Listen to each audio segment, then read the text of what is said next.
Did you know that 99% of cheaters have one thing in common? No, it's not bad taste in music or an unhealthy obsession with dating apps. It's their absolutely mind-blowing ability to convince themselves they're actually the victim in their own cheating story. I'm not kidding. These mental gymnastics would win Olympic gold if self-deception were a sport. Today, we're diving into the twisted psychology behind how cheaters justify breaking hearts, and more importantly, how you can spot these red flags before you're crying into a pint of ice cream wondering what the hell just happened. Number 1. The "my partner made me do it" defense. Let's start with cheaters' all-time favorite greatest hit, blaming their partner. Recent research shows that cheaters commonly blame their partner or claim they were unhappy in the relationship, essentially turning themselves into the hero of their own twisted romance novel. They'll say things like, "You never listened to me," or "You work too much," basically anything to avoid looking in the mirror and seeing the person who chose to betray trust instead of, having an adult conversation. It's like burning down your house and then complaining that the insurance company is taking too long to process your claim. The audacity is truly breathtaking. But wait, it gets worse. If blaming their partner doesn't work, cheaters have a backup plan that's even more infuriating. Number 2, the emotional needs weren't met justification. Ah yes, the classic "my emotional needs weren't being met" defense. This is where cheaters transform into amateur therapists, diagnosing their relationship's problems while conveniently forgetting they chose to seek therapy in someone else's bed instead of, say, actual couples counseling. People often cheat because they're seeking validation or attention, but they'll frame it as if they had no other choice, like they were emotionally starving and the only food available was infidelity. Here's the kicker. Healthy people communicate their needs. Cheaters collect side pieces. Speaking of creative storytelling, wait until you hear how cheaters rewrite history to make themselves look like saints. Number 3, the "we were already broken up" timeline manipulation. This one's a masterpiece of creative editing. Cheaters love to retroactively declare their relationship over the moment they started their affair. It's like claiming you quit your job the second you started stealing from the cash register. The mental timeline goes something like, "Well, we had that fight 3 weeks ago, so technically I was single when I started sleeping with my coworker." Most people prefer to rationalize and justify their affairs, lies, and mistakes rather than acknowledge their mistakes. They become historians of their own love life, rewriting events to make their betrayal seem inevitable and, frankly, quite reasonable. But here's where it gets really twisted. Some cheaters don't just rewrite the past, they completely flip the script on who's the real victim. Number 4, the "I'm protecting them from the truth" hero complex. Brace yourself for this level of self-delusion. Some cheaters genuinely believe they're doing their partner a favor by cheating secretly. They convince themselves that honesty would hurt too much, so they're basically relationship superheroes, taking on the burden of deception to protect their innocent partner's feelings. It's like saying, "I'm stealing your money to protect you from the stress of budgeting." The mental gymnastics required for this justification could power a small city. If you think that's wild, wait until you hear how cheaters turn their affairs into some kind of spiritual awakening. Number 5, the "I'm discovering myself" enlightenment excuse. This is where cheaters become philosophers. Suddenly, their affair isn't betrayal, it's a journey of self-discovery. They're not cheating, they're exploring their authentic self and breaking free from societal constraints. Some might experience a boost in self-esteem, feeling desirable and empowered from their affairs, which they then reframe as personal growth. It's like calling a bank robbery a financial exploration workshop. The creativity is almost impressive if it wasn't so destructive. But here's where the psychology gets really dark. Some cheaters don't just justify their actions, they completely flip reality.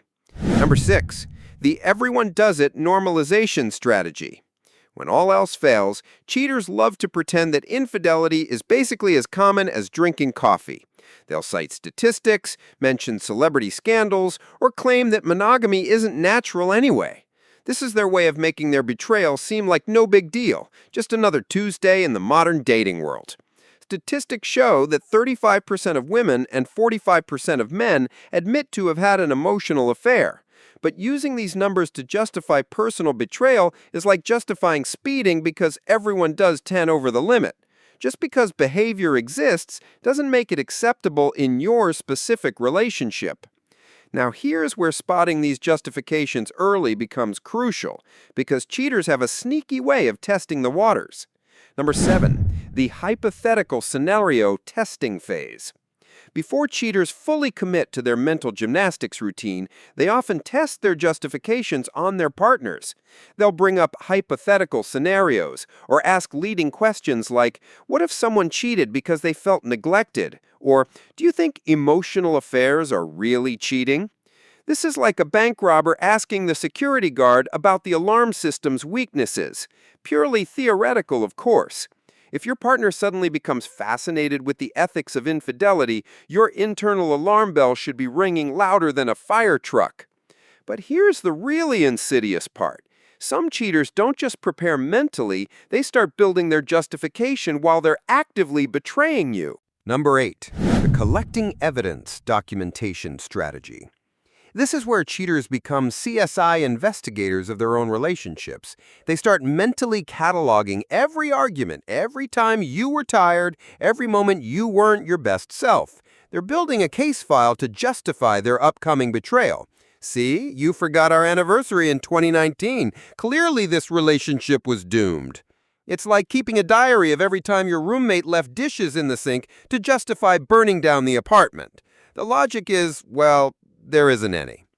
And if you think that's calculated, wait until you see how cheaters handle getting caught. Number 9, the fake remorse performance Oscar. Even when caught, many cheaters don't show true remorse. They might act sorry, but not mean it. This is where cheaters become method actors, delivering Oscar-worthy performances of regret while internally maintaining their justification narratives.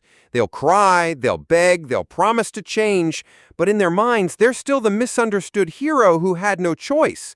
The difference between real remorse and performed remorse is like the difference between a genuine apology and a politician's non-apology apology. One takes responsibility, the other just manages damage control. But here's the final and perhaps most dangerous justification of all. The "it meant nothing" minimization masterpiece. The grand finale of cheater justifications, claiming that their affair meant nothing. This is their attempt to have their cake and eat it too. They want to minimize the betrayal while simultaneously keeping the relationship they betrayed. It was just physical, they'll say, as if that somehow makes the violation of trust less significant. But here's the twisted logic. If it truly meant nothing, why risk everything for it? If it was so meaningless, why not just not do it? They want you to believe that something completely insignificant somehow overpowered their love and commitment to you. Make that make sense. This minimization strategy is particularly cruel because it dismisses the betrayed partner's pain. Why are you so upset? It didn't even matter to me. As if the emotional damage is measured by the cheater's level of investment rather than the partner's experience of betrayal. It's like saying, I only robbed the bank a little bit. The impact on the victim isn't determined by the cheater's emotional investment in their betrayal. A broken promise is broken, whether it was shattered carelessly or deliberately. The pieces still cut just as deep. How to spot these justifications early. Now that we've toured the Cheater's Justification Museum, here are the red flags that signal someone's already building their excuse library. They suddenly become relationship philosophers, questioning monogamy out of nowhere, like they just discovered polyamory existed and now it's their entire personality. They start collecting evidence of your flaws or relationship problems, turning your bad days into relationship prosecutor exhibits A through Z. They test hypothetical infidelity scenarios on you. What would you do if questions that feel less like curiosity and more like market research. They begin distancing emotionally while criticizing your behavior, creating space for their betrayal while making you feel like you deserve it. They become defensive about transparency. Suddenly, their phone is Fort Knox, and your questions about their day are controlling. They project their own behavior onto you, accusing you of cheating or being suspicious when you're just existing normally. Remember, healthy people address relationship issues directly with conversations, therapy, or sometimes breaking up. People planning to cheat start building their defense case first while actively sabotaging the relationship they claim to want to save. That's all for today. I'll be making more videos like this, so subscribe if you don't want to miss them.